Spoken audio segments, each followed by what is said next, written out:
One of the most important joys and quests of my life is to have conversations that inspire me, conversations that I can participate in, and conversations that leave me with some food for thought. Hello everyone, I'm Mannsi Agrawal and you're watching If I Had Not Failed, the show where we try to normalize failure and we talk about the failure stories of some of the most successful people in our country. Today, I have somebody with me who is going to be able to share and to be able to inspire us with these wonderful conversations from her life that are going to no doubt make you think, make you feel, make you introspect, and most importantly, make you connect. I have somebody who is a nun, a musician, and somebody that the world looks up to, not just for her soulful words, but for the fact that she can connect with people even without using any. Today we have with us Choying Drolma, and I'm super excited to have ma'am on the show with us. Namaste Ani, thank you so much for being here. You know how much it means to me to have you here because I have been a fan of not just your words, not just your thoughts, but also the beautiful way in which you sing. And I'm so delighted to see you in person, in flesh in front of me today. Thank you so much for being here. It's a pleasure, actually. Thank you for being so kind and, speaking those kind words to me. Ani, my first question to you would be, what do you consider your greatest failure or your greatest setback? It's funny, I hardly ever really have thought about it because I never looked at any of the so-called failure as a failure, I guess. Struggle is definitely there. I'm still struggling. Earlier stage of my life, the struggle was more of an external conditions.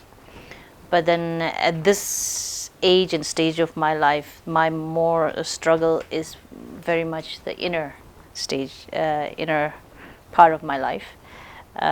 So struggle is always there, but then I never looked at it or addressed it as a failure.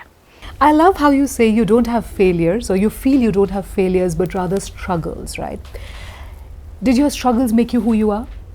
Absolutely. I think without those good, bad, pleasant, unpleasant, however you put it, these are the procedures that you really have to go through in order to become wiser or so-called stronger, mentally. Physically, of course, even, like I do yoga or I do exercises, that really is a struggle itself. It makes you sweat. At times you feel like, okay, maybe I should stop now. Maybe today is a free day. Yeah. Or maybe I should have a cheat day today, kind of thing, the idea. Do you have cheat days? At times, yes. Especially when I have a friend who tries to push me to eat more. And I have a good excuse to say that, actually I didn't want it to eat, but then I'm eating it for you. I like how you make that sound like it belongs to the other person. Okay, great. Right. So, but you feel that everything that has happened, the good, the bad, the ugly, and everything in between, has molded you into who you are. Absolutely. What would you think is the one decisive moment, if any, that really changed the way you thought, or that really changed, or that really shifted something in your life? One moment. My desire to be free from the pain, the disappointment, or my real desire to say no to what is not acceptable. Can you remember a moment when you felt that for the first time? You see, it was a very frequent feeling during my childhood. As I'm sure all the audience have already now know that I have lived a very unpleasant domestic violent environment in my family.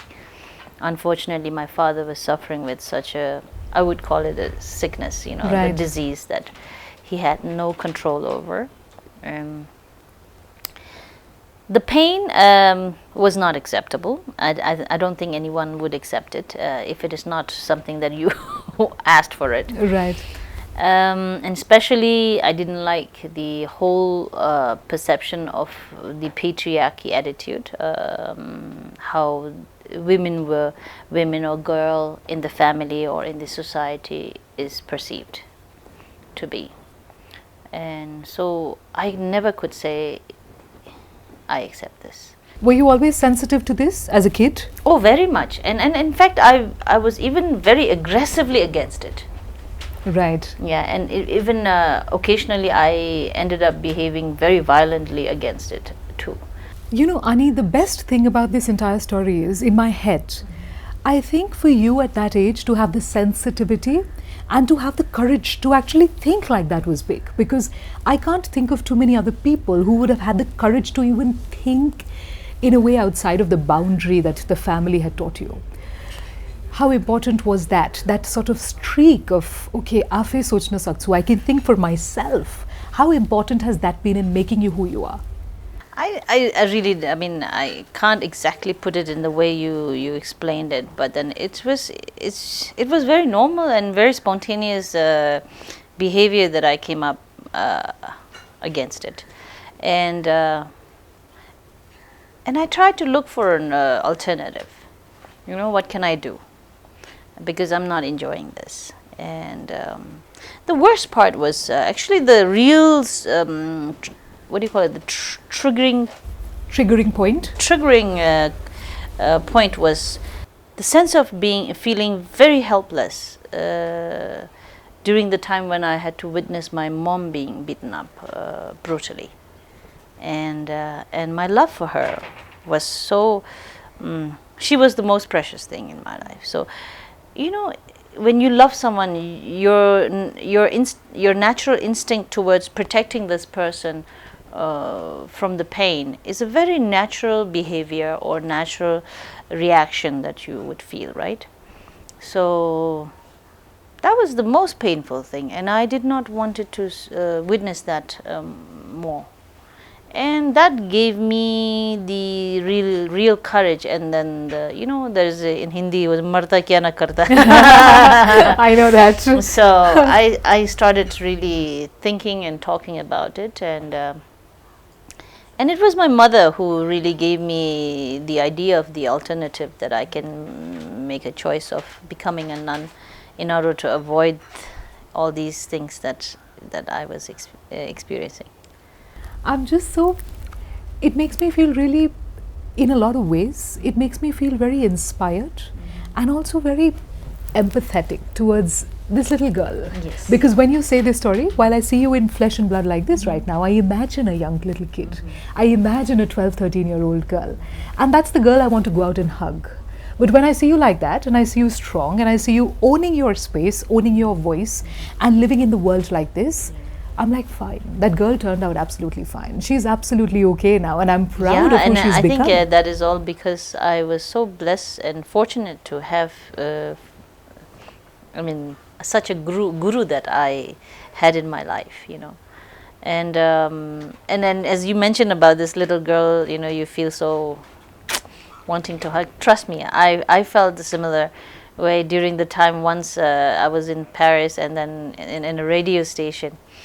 The radio jockey was actually reading out the story of mine during about this little girl, and it was being read out in French, but I was having a very simultaneous translation into my ears, and I started crying. And I was not feeling as if it's my story, but then it was a story about this little girl who was going through a lot of difficulty. And trust me, I had fortunate attitude, actually. Today, when I see these girls who are in that kind of violent environment, I've been able to become the one that I wished for someone to come as the angel. The angel to help you out of it. Yes, to pick me up and fly off, fly away. And I'm living my dream, my fantasy for those girls who are going through that. So, having said that, I don't mean to say that I would wish anyone for that kind of painful or a difficult, violent, domestic violence to be lived like that. But thanks to those experiences in the past that I have lived, today I can relate to many of the little girls' feeling and their pain. which inspires me and encourages me to really, pick them up and then embrace them with warmth, and then the protection, and then give them a sense of a safe and secure environment to live in. Was there any one person who supported you and hugged you like that in the way that you're doing for other people? I can think of one particular elderly monk who used to come to my parents' house, and he was a very close friend of my father, actually, and he was a great monk. And when I have to recall now about him, he was like a real saint, actually. And whenever he gets a hint that I will be beaten up on that day, he will make sure that he slowly hides me under his shawl. The monks, they wear a shawl. Right. And then he puts me into the bed quietly and covers me up, and then waits till my dad is really tired and sleepy, and then he leaves. And that's he was like an angel. I mean, I don't know if I have mentioned about him in my book or not, but today actually he popped in my mind. And on the other hand, I used to very frequently fantasize or imagine that angel would fly down from the sky and pick me up while I'm being beaten up, and then take me away, fly off. Tell me this, did the shawl of this elderly monk feel like the angel's wings sometimes to you? I mean, it felt so soothing, and very sense of being protected, very soothing at that time. And but still, the fear would still continue, because if not today, I'm sure tomorrow, the lesson will be continued. When I think of all of these struggles, I can't come to terms with the fact that I'm sitting and talking to somebody who is saying this, yet has that radiant smile on her face. How have you now, through these years, managed to come to terms, or maybe accept, or at least be able to talk about it without tears and with a smile? I think the credit all should go to my teacher, my spiritual father, you call it, or my spiritual friend, or my spiritual guru, however you put it. Once I took refuge in his place and into him, he really raised me with all the love that you can imagine to be the true love, and then the kindness that he exhibited in every words that he uttered towards me, or every touch he made towards me, that and that healed me. Actually, it seems like he was antaryami, omniscient, who really knew that he had a very injured child that he needed to take care of, and he did everything that he could do with the power of his kindness and compassion. And at times when I behaved very not nicely, but he would not scold me directly. He would always find a way to hit somewhere else, and then pass the message to me. You knew it was directed towards you. Yes, absolutely. I was smart enough to understand. But at the same time, I enjoyed the special technique that he made. Then I felt comfortable listening to the advice, and then to understand what I did wrong. Sometimes when it is done it directly to the child, it's a bit harsh, and especially to those kids who are very fragile. Right. And vulnerable, and then you take it, yes. You probably do not take it in the right way, and it would hurt there's you a otherwise. chances of doing that. I mean, child psychology now today, when I'm grown up, it was not really an easy lesson to learn, but at this age of my life, I feel like, okay, there's a ripple effect of one particular behavior in many ways. It's not necessarily the direct impact that it can make. It has a different impact that it can develop as a layer of different emotion that piles up into that child's mind, its subconscious mind, subtle mind. Oh, how do you Right, put absolutely. it? Yeah, Absolutely. the subtle mind. The and subtle then, mind. and someday when you grow up and then you really face the real world all by yourself, and these layers actually plays a very big role, which I still do experience the impact of those unpleasant experiences. I'm still struggling with my emotions, you know. Do you feel that spirituality and your entire spiritual journey, has it been very smooth? Has it flown like a river? Or has it been a bit of a struggle as well? A bit of It is a struggle, definitely. It's not a very all smooth and good flow.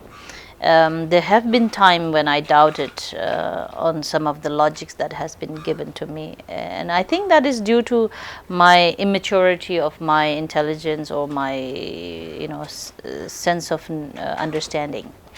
So I think, but as you grow older, as the people says, you grow wiser. So, But you grew older, you grew wiser. What still inspired you? Because it hasn't been a very easy journey, the spiritual journey as well Yeah. hasn't been easy. What's inspired you to still keep at it and be grounded and still go on the path in spite of it not always being easy or not always being the right answer that you thought you needed?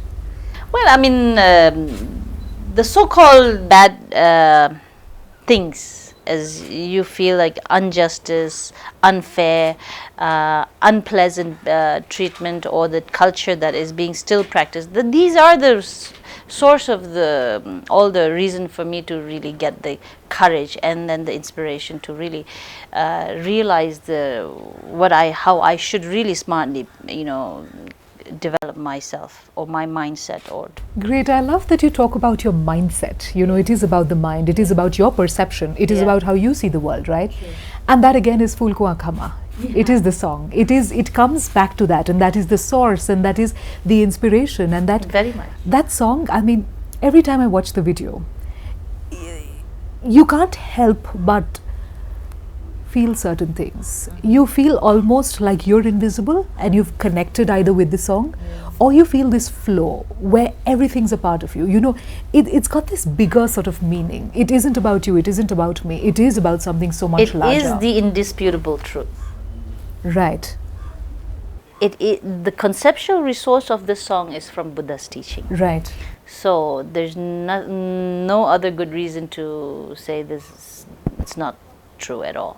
Right. So everyone, whoever, regardless of their religious background or however academically accomplished being someone could be, no one can say this is not true. Absolutely. In Yes, fact, it's all about perception.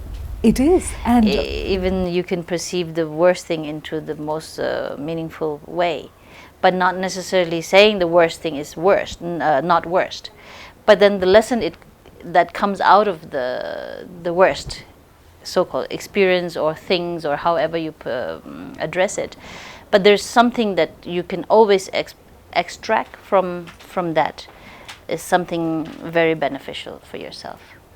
So I love that you bring this up again, because I've had two very strange stories. I was robbed. I was robbed, Okay. passport stolen oh wow. in Barcelona the moment I land, right? So it was like a crazy day. And now that I think back, and I always talk about this particular story because when I look back at the day, I'm like, that day was an opportunity for me to grow from here to here. That one day possibly Crash taught- course. That was a diploma. That was a 7-hour diploma in how to be strong, how to get your paperwork done, how to think on your feet, how to be extremely strong mentally, because that's what you need to be, and how to take care of yourself more than anything else. So that was a crash course. Of course, I like the way you put it, crash course. I'm going to call it that now. So when I think back at that time, I realized that struggle, it was a struggle because you're alone in a new city without a passport. It really expedited the entire growth for me, and the learnings from that I'm still using in my life, and I use that every day. What are some of the struggles, or what are some of the lessons from the struggles spiritually that you're using even as a musician? Basic human nature is my teachers, they all always taught me that our basic innate nature of a human being is filled with love and compassion. Everything we try to do in our life is because of your love towards yourself. You want to be comfortable, you want to be happy. And in order to fulfill that desire, you end up doing different things in life. Right. You know, so it is the driving force towards that action is always from your compassionate or your love for oneself. And the problem is there when it is driven, your desire is completely the driving force. Not only is the love inside, but then you become a little blinded about the other existence, coexistence of other beings, and you're unable to cultivate that care and concern towards the others, and you're unable to develop that understanding of, same as me wishing for comfort and convenience and happiness in life, so-called success in life, the other being also desires for the same thing. So we end up in the process of fulfilling one's own desire, which is driven by your love for yourself, is so ignorantly carried that you sometimes accidentally or intentionally cause harm to the others. So in my life, everything that I try to do, because of the fortunate blessing that I have had from my teacher, I was a little cautious of what I'm doing. Is not just simply I'm doing to fulfill my desire, or it is going to cause some discomfort or inconvenience or hurt or pain to any others. So I'm a little cautious about it. And when you behave in a cautious way, I think the damages are done less. Okay. You know? So, and I try to be honest towards that way of thinking in my approach in everything. You know? So and do you think that really helps even in your, your musical career or your music, the soul and the feeling of your music? Do you think that helps, that translates? Very much, because it's a very simple thing, but yet we are so ignorant about realizing the essence of it is about being honest to oneself. You can lie to someone, but you can't lie to yourself. But first and foremost, important thing is your responsibility towards yourself. That you don't give a chance to say, you're lying. Yeah. Once you realize that you're very honest, it helps to develop the basic foundation where you stand strong. It's not breakable because you're standing on the foundation of your own honesty. You feel the flow, you feel the channel, you feel that you are the channel for this. I'm not calculating any of the technical procedures. I'm just in it. It's very hard to explain and technically. When you start to analyze it or articulate it in a technical aspect, I think you lose the essence. Sometimes it's good to experience things in your life which you don't have to articulate in a very sophisticated technical, with words. For instance, like when you have a very genuine joy deep in your heart, it is expressed through stretching your lips, Right. like just through your smile, or your teary eyes. When it is experienced very deeply, the joy you experience, your eyes get numb. Numb in this, moisted. So that is a very clear and vivid expression of your feeling inside. And when you sit next to a person who is genuinely in deep joy, it's very contagious too. Right. Yeah, that's where I think whenever you sit with a Sant or Siddha Purush, the enlightened beings, very wise, kind, and very caring beings. I mean, most immediate someone can think of is your mother, when a child is with her or his mother, she feels the most comfortable. She feels most safe, and he or she doesn't need to pretend. And that's how a very enlightened being, or kind and compassionate being, gives that sense to others. And I'm very much in struggle and making effort to cultivate that within me. I love that you talk about this and then you talk about immediately that you're still struggling. You know, when I listen to you and when I was listening to you for a while there, I was lost not in your words. I probably wasn't focusing on what you were saying, but the energy that I felt in your words. And when you tell me that you're having this almost human emotion, almost mortal emotion of struggling with something, it makes me feel extremely, how is that possible? She cannot be struggling with anything. She's got this sort of divine aura and this understanding and this perception and this clarity. Do you still feel like you struggle? Oh, yes, definitely. You know, I don't try to portray myself with somebody else's fantasy of me as who I am. I should be. You know, my identity as from the physical form. Of course, there's something else who wears saffron robes or a shaved head or anything. That is my identity, as in the form of name. Choying Drolma is my identity. But then I want to know who I am. What am I to so-called me, myself? So that is a very constant and continuous struggle is there. And I think that is all about the spiritual practice. That's amazing. My next question to you is about what is your hope as a musician? Because when I think of you, my first introduction personally to you was through your music. It was through, I was walking, and I remember this and I told you about it. I was walking through Bodha and one of those shops was playing one of your CDs or your DVDs or whatever, and I heard that sound.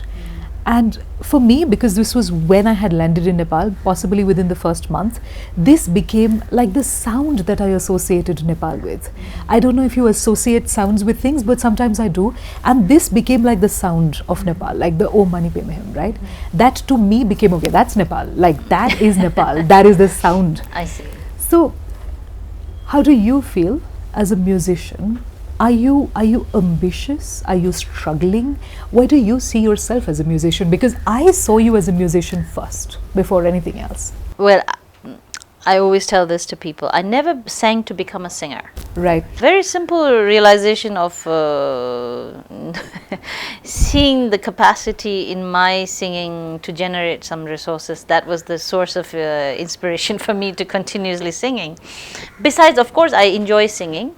But then later on, when I realized this is becoming big, and then there's a bigger sense of responsibility that I can carry. I mean, I have to carry or so on, because of me as being a Buddhist nun and the practices that I do. So my aspiration in every song that I sing is always there, that I can invoke that spiritual sense of spirituality that is in every being, to be invoked, and by invoking that spiritual sense or spiritual spark in every being, may it be able to help this person to lead to a more meaningful or a satisfactory way of life. That is my pure aspiration these days when I sing. You talk about perception, and maybe that could be a bridge from spirituality to people like us who are not all that spiritually inclined, at least on a daily basis. As a person who is not spiritual and who's not very in tune with the spiritual side of their life, what are some of the practical things that we can do to attune our perception to what we possibly need to see rather than what we see? I believe that every being has the spiritual capacity to be developed. It's our innate nature. Someone who's who's brought up with the nurturing of loving kindness, starting from the time when it is being when it was conceived. We are nurtured with so much love and affection from your parent, and starting from your mother. So our innate nature itself is that. Right. So believing in it and believing the infinite power of that kindness and compassion itself is being compassionate. Right. It's not about being religious. Absolutely. You can be religious, but you can be so full of rigidity. You know, Right. it's not necessary that you are spiritual. And that's amazing. Listening to this, it almost makes me feel like perhaps I too have the possibility and the spiritual spark inside of me. It's about trying to discover it and trying to uncover it, maybe.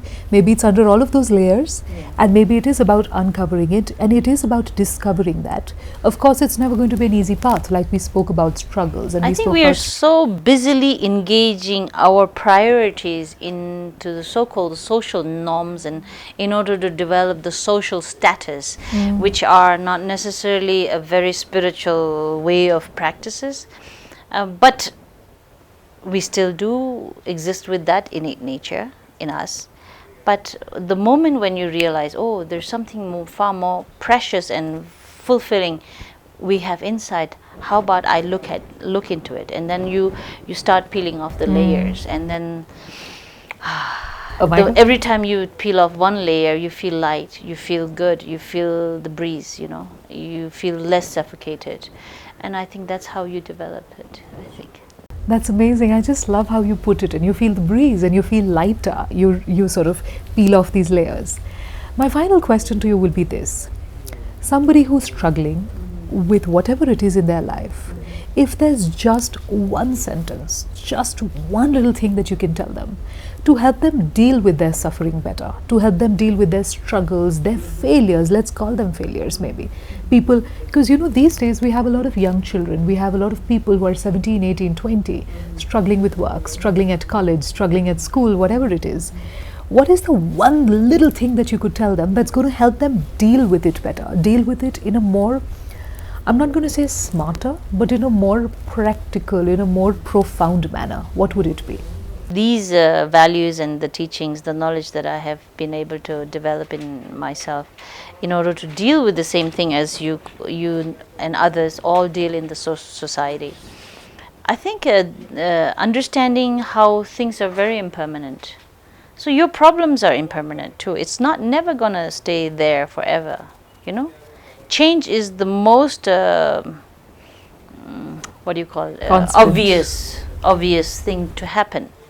Every second, things are changing.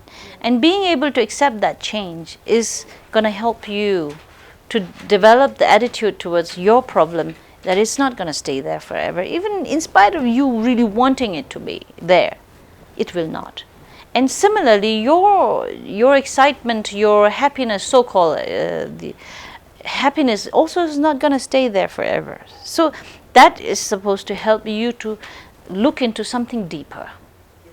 The impermanence itself is the biggest lesson or the knowledge that you can cultivate in oneself, and that will definitely help.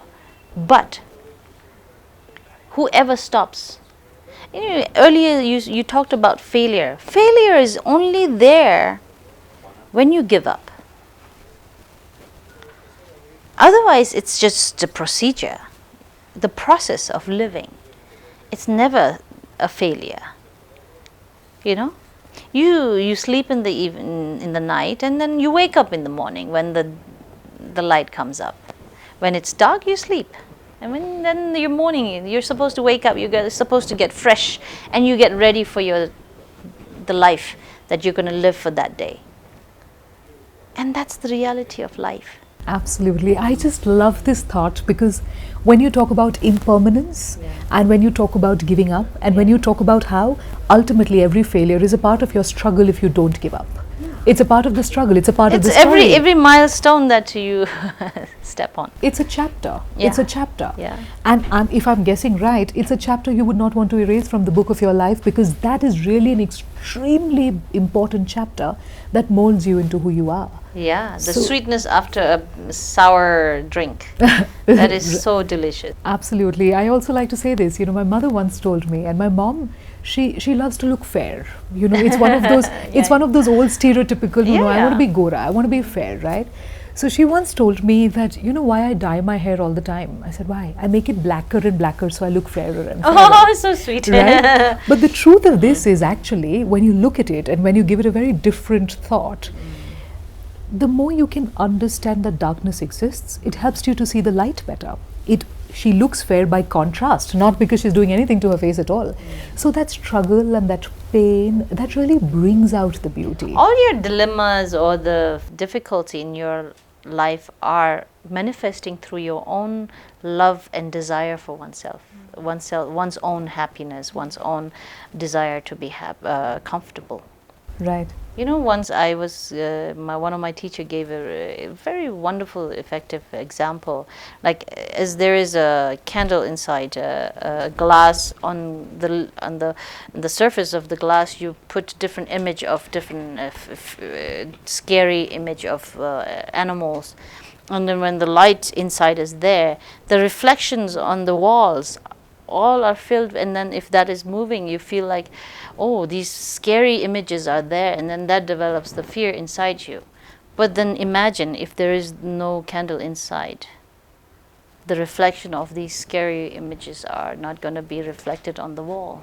So similarly, your desire for one's own happiness can be also the source of all these fears and uncomfortable experiences in life. These are the manifestation. That's a beautiful, profound thought. And on that thought, I'm going to leave my readers, I'm going to leave all my audience members to think about this, because it's really something that we can ponder on and we can hold with us. Yeah. And I'm just so glad that I got an opportunity not just to meet you, but to have this conversation, because very few people do. And very few people get a chance to not just listen to your words, but to actually feel the aura and to be sitting in the same space.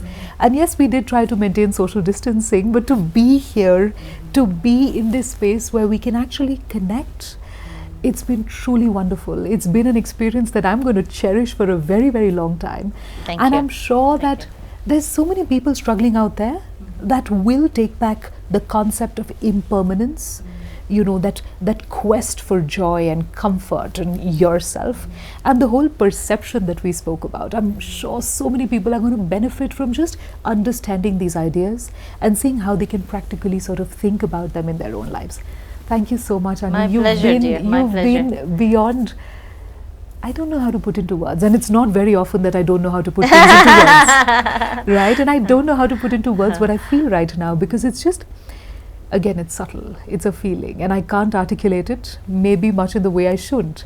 And thank you so much for being here. Thank you so much for being this person that we're not only proud of, but somebody we feel connected to. Thank you so much. Thank you. a It's an pleasure. honor. Thank you. Today's conversation with Annie gave me a peek into a different world, a world of spirituality, and what struggles and failures mean to somebody who's just so evolved, who's just so aware and so connected. I also realized that there is a very tangible reason why her music has created the ripples all across the world.